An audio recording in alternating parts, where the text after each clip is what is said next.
Hey, you guys. So I wanted to talk about something while I've got it on my mind and I have the chance. Sorry, I wish I had better lighting, but this will have to do for now. So I recently watched the show called Baby Reindeer, and I'll do a video discussing it more at a different time. The characters, and I will say, at any given point, possible spoilers, so just know that. If you haven't seen it. But the character, the lead guy, Donny, and the chick, Martha, it's about a dude who has a stalker, a woman, and it's a deeply psychological show on Netflix. It has 7 episodes. It's a limited series. Um, and it's pretty dark and pretty rough in certain areas, but it really takes you into the mind of a person struggling with a lot of different issues, from trauma, addictions, compulsions, people pleasing, low self worth, not being able to set proper boundaries, empathizing too much and relating too much with others. All of these things that, if allowed to go to an extreme within us, can destroy us. And I've had to go through some of those very same things myself. So anyway, I will talk about different parts of the show in probably another video. But in this video, I want to talk about toxic shame. And I've talked about it before in other videos, but I was just on Facebook and I posted a 4-part video series on Facebook yesterday about the show Baby Reindeer and my thoughts on it, and some very real life things, experiences, thoughts, and insight that it brought up for me. It can be very triggering in certain points of the show. Um, but while I was writing on Facebook a few minutes ago, and I'm going to read it to you guys what I wrote, what came to me. I was talking about toxic shame in those videos, but even more came to me tonight. And I think that it's very important for people to understand the difference between shame and toxic shame, between healthy shame and toxic shame. And I know people are going to say, well, is shame ever healthy? Shame feels awful. Shame is a negative. Nobody wants to be ashamed. Nobody wants to feel ashamed. But I'm going to break that down for you, what I mean by healthy shame versus toxic shame, and how a person can get buried under toxic shame and it can ruin them. And it can be back there and they're not even realizing it. Okay, and I'll talk a little about why sometimes, yes, shame can be healthy in small amounts, just like anxiety can be healthy in small amounts. We have certain negative emotions for a reason. It's wired in us like that. They're there to protect and assist us when we need to make changes, when we need to fight or flight, when we need to feel something negative enough to make us identify it and change it. And if we're so busy running from the negatives all the time, see, here's where the balance has to come in. If our brain starts to overcompensate so much and we're so terrified of those negative feelings of shame, anxiety, um, things that have happened to us in the past, guilt, and facing those things and feeling them, yes, just enough to be able to work through that stuff and transmute it into something more powerful and get past it, then it becomes toxic shame, toxic fear, almost pathological shit. That is when people start developing overcompensations. They become more selfish. They go to a more pathological side of narcissism rather than stay within the healthy range of narcissism, which can be useful and motivating and keeping our ego well balanced, set boundaries for ourselves. It's crazy, but when people run to the total extreme, trying so hard to avoid those negative feelings. And none of us want to feel them. And none of us are like, hey, we want you to feel ashamed. But some people have been running so long and so detached and wrapped in such toxic defenses that they even mention to them that they need to feel their shame a bit, that they need to face their fear a bit, that they just long enough to get it worked through, whatever the issue is, and be able to move past it, or else it's going to turn into so much more shame that it buries them. It piles and piles on top of. And in the show Baby Reindeer, we see this in the character of Donny, how an event that happened to him was so shameful, and the shame was so much for him to bear, that he couldn't stand to feel the shame long enough to face those things. And it kept piling and piling, and he kept letting things happen to him that were destructive, that he didn't really want to be involved in, that things just really spiraled out of control in his life because of all the toxic shame that he was starting to carry, and how dangerous it can be if we can't just stop and feel those negative emotions sometimes and deal with them appropriately. And I just want to say my videos are for educational and awareness purposes, okay, entertainment purposes, whatever. I'm not a professional, and these are my personal thoughts, feelings, opinions, and experiences, okay, from what I've been through in my life, people I've been very close to, personal experiences, 30 years of therapy off and on with a professional, my own studies and devotion to this kind of thing. But I need to say that. So let me read to you guys. Um, and yeah, Baby Reindeer, that's up to you if you want to check it out. Someone suggested it to me, and then it kept coming up, and I thought, well, I saw it on Netflix, and I thought, okay, maybe I need to see this. And yeah, it's a show that'll really take you there. Um, but it gives you a really deep insight into what can happen. Now, this is just one thing, one element of the show and thoughts. There's so much in that show, so much I could talk about. But the character of Donny ultimately has a breakdown, a moment in his life where he's a comedian, a struggling comedian who works at a pub, and things are not going well for him. He is at an all-time fucking low after some really horrible shit happens to him, and he hasn't dealt with any of it. He's just been running from it. And he has this chick stalking him, and he just feels like more and more shit, and he's sabotaging the good things in his life.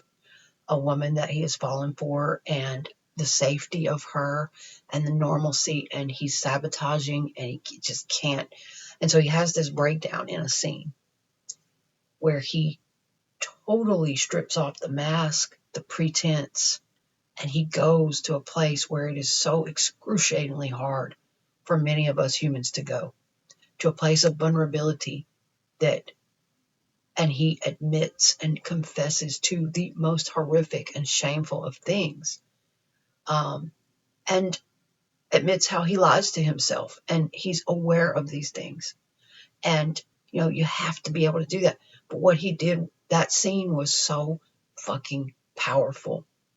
It was so, that type of vulnerability and authenticity and being able to go there, it's hard for any human, but especially sometimes for men, to have something like what happened to Donny in that show happen to them. They carry a lot of toxic shame regarding it. As a man, it's very hard for a man. So I got chills with that scene. It made me cry. It's so hard. And I don't judge men who can't go there. I've been close to a lot of people in my life. I grew up with 4 brothers. All of us were abused in horrific ways. I've been close to a lot of other men in my life, men and women, who have been traumatized, abused, had things inflicted upon them. And in various ways gotten to know and work with them and see how it impacted their life and get to know their deeper feelings and thoughts and things like that, and myself. And so with the character of Donny, it is a very hard thing to be able to do that, release all of that. And he did it publicly. And then somebody filmed it. And then he went viral. It got to the internet, It's like, for some people, it's hard to even tell anybody, much less a room full of strangers. It's hard to even go to a therapist about it, especially for men. This can be very hard for them. And I've been very close to people that it has destroyed, that it has affected them their entire life. And one of my brothers is one of them. And he's talked publicly about it. But he has never been able to really get past the shame. And it became more toxic shame and self-destruction and bad choices and self-loathing and self-harm. And so it's just a really powerful film series. It's 7 episodes. It's a limited series, but it just really takes you into the mind of a person and what they go through and why they do the things they do and why they allow things to keep happening and the inner turmoil that they have with these compulsions, that they're not necessarily happy about being that way, but it's really hard. It's just a lot. Okay, so let me go ahead and read this, what I wrote about toxic shame, because this is a very good point, and it's a good way for people, if you have someone in your life struggling or you are struggling yourself. At one point I was very close to somebody that if I even tried to explain that he needed to face shame just a little bit and feel it just a little bit in order to identify and be able to get above it so that it wouldn't keep haunting and piling on to more shame and more guilt and affecting everything, he would get furious. He would get offended and totally overcompensate. A shame? Why do I need to fucking feel ashamed? And I just totally misunderstand. Some people have been running their whole entire lives. They have been so detached from their emotions and so removed, and they've got such toxic defenses that even the mere mention of such a thing to them, they way overcompensate.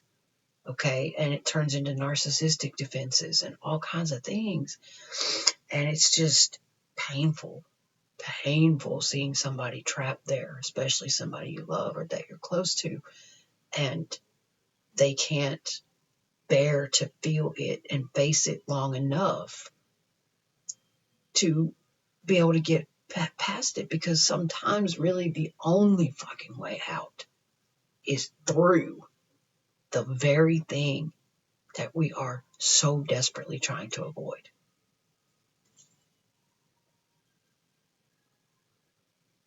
And so, all right, I'm going to pull this up,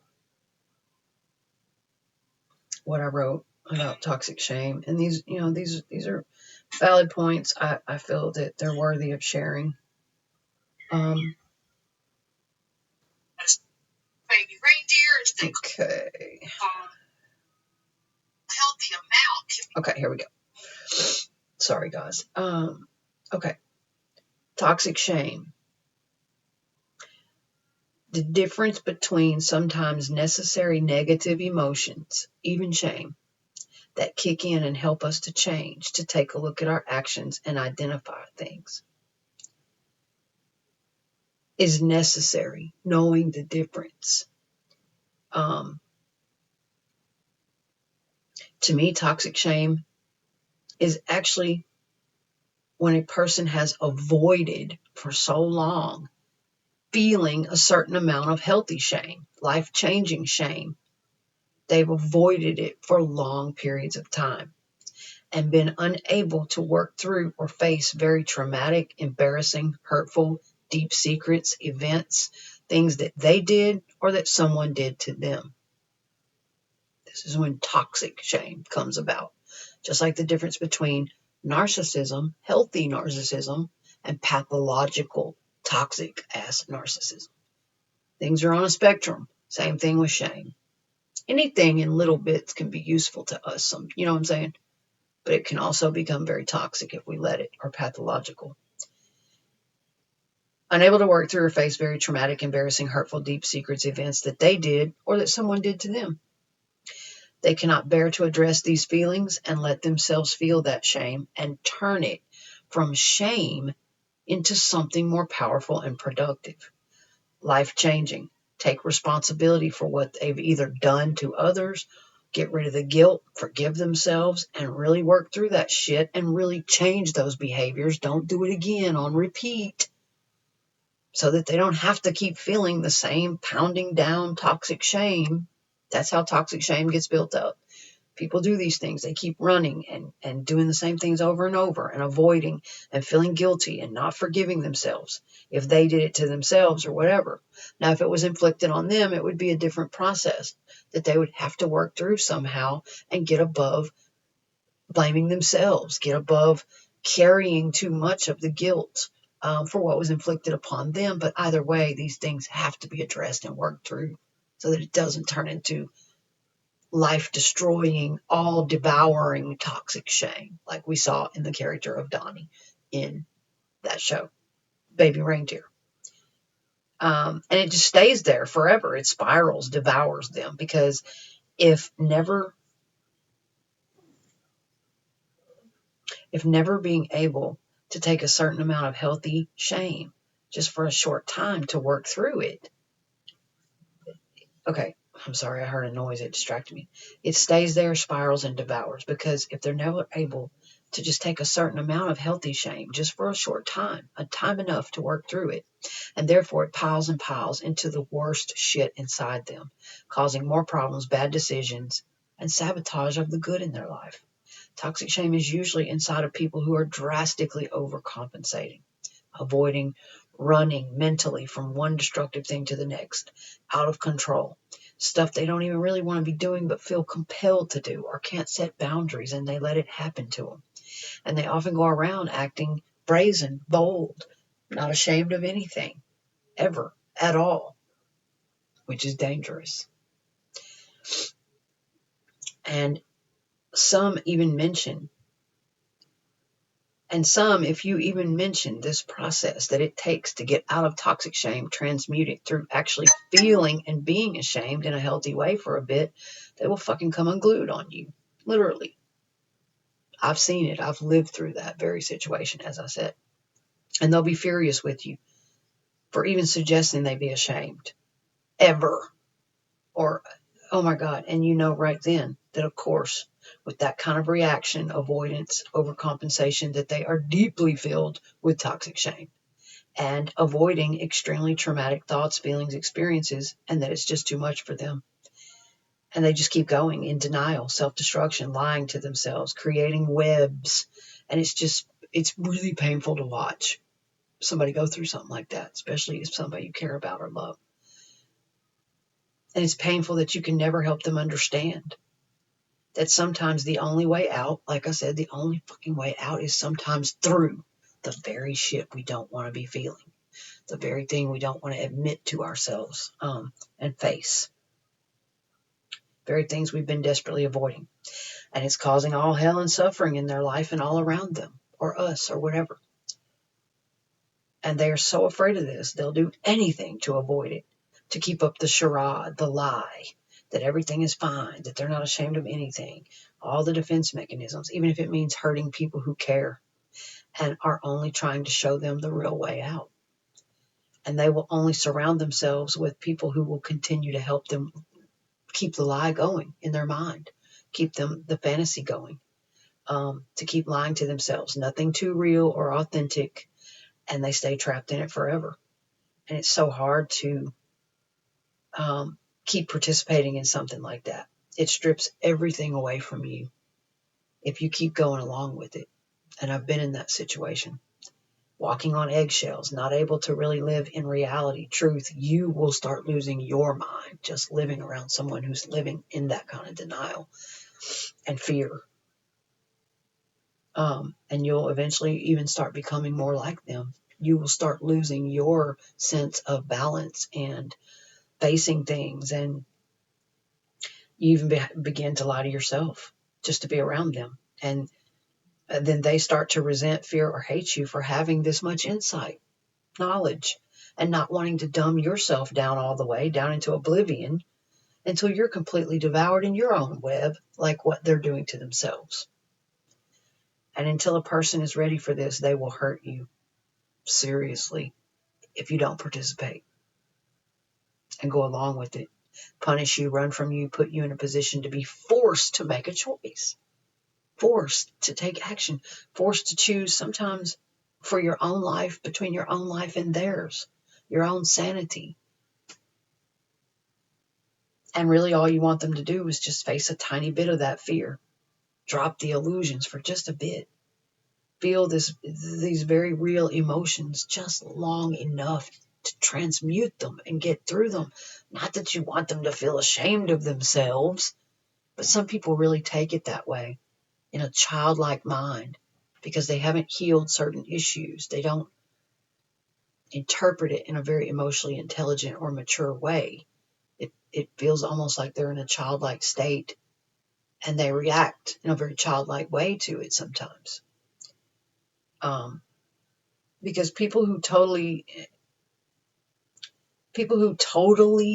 avoid any shame at all, like ever, okay, that's dangerous.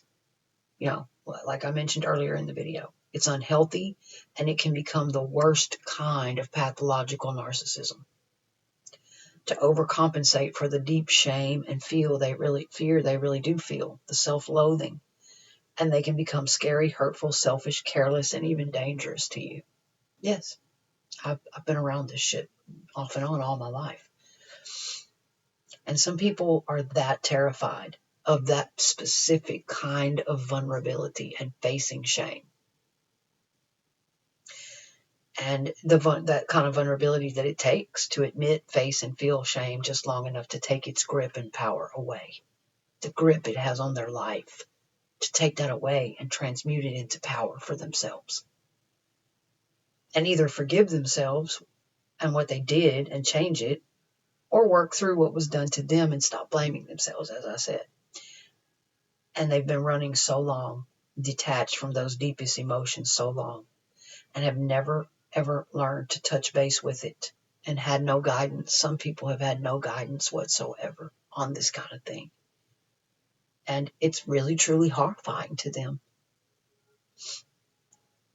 I've seen it and hated being stuck in those roles like that in people's lives, where I have no choice but to be that person. Work through that kind of stuff with them, or stand my ground and point this out, because I was being steamrolled by the fallout of their avoidance, of them not wanting to face things. That's why the character of Donny and his breakdown confession on stage was so powerful and moving.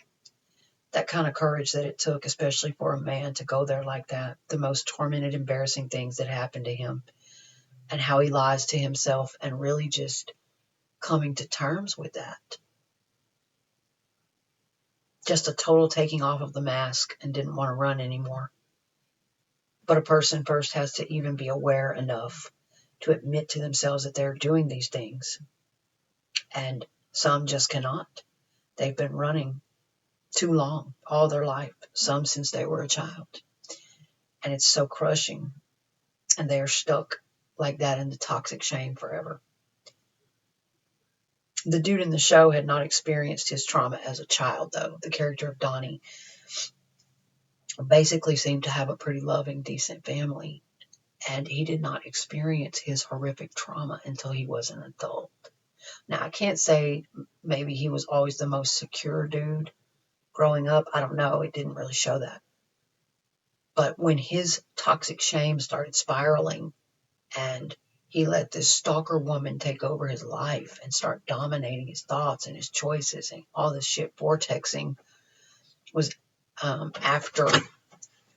after something very traumatic happened in his adulthood. So it wasn't a childhood thing. But some people have been split and fragmented since childhood. It was a childhood thing for some people, and running emotionally and mentally since then all their life. And it's hard for them to ever get out. It's a lot harder. And that's why they get so offended when it's even suggested. And they're very wrapped tightly in toxic defense mechanisms oftentimes. So, yeah. So, yeah, I just wanted to do that really quickly, the difference between healthy shame and toxic shame and what it can spiral into.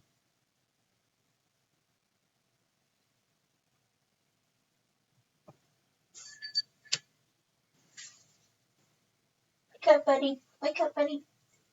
Oh, sleepyhead. Wish me to walk. Ugh, that light is horrible. Wish me to walk. What are you doing? Why are you doing that posture? You're so sleepy. You're so sleepy. Say hi. Say hi. Oh, you were sleeping good. Say hi, Hector. I know. I love you too. I love you too. Are you still in there? Yeah. Well, here in a minute, not right this minute.